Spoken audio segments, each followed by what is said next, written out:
Most machines of any degree of complexity that we opt to live around are offered to us with an instruction manual, a guide to how the unfamiliar machine works, what we can expect from it, how to get the best out of it, and how to interpret its signals.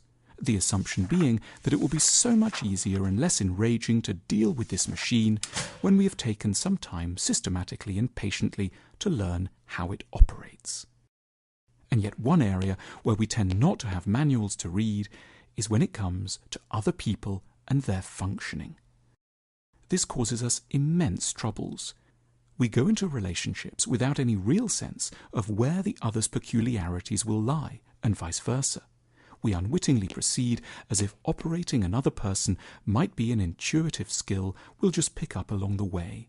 It can take a painful decade or more to work out the very basics.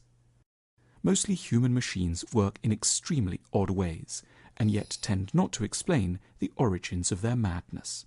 For example, they don't calmly lay out that certain incidents in childhood have given them a disposition to shout at airports, to be suspicious of authority, or to be shifty in owning up to debts.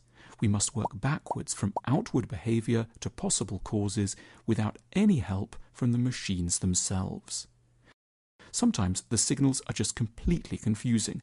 Fuck off, I really don't want to see you turns out to mean I'm so worried you don't want me and I'm getting in early with my revenge.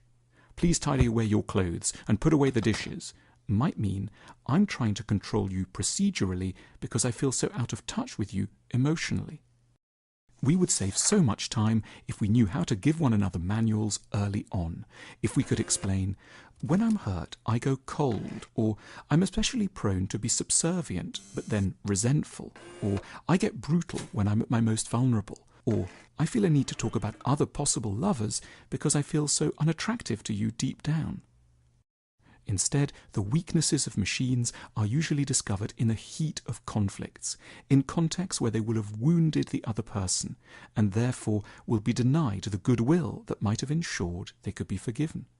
Many of the difficult patterns of behaviour of human machines have very sympathetic points of origin, but once they have caused the partner humiliation, they are unlikely ever to be looked upon charitably. We don't need people to be perfect. We only need them to be able to see their faults, to teach us about them when we are unthreatened, and to apologize for the difficulties they cause us in good time.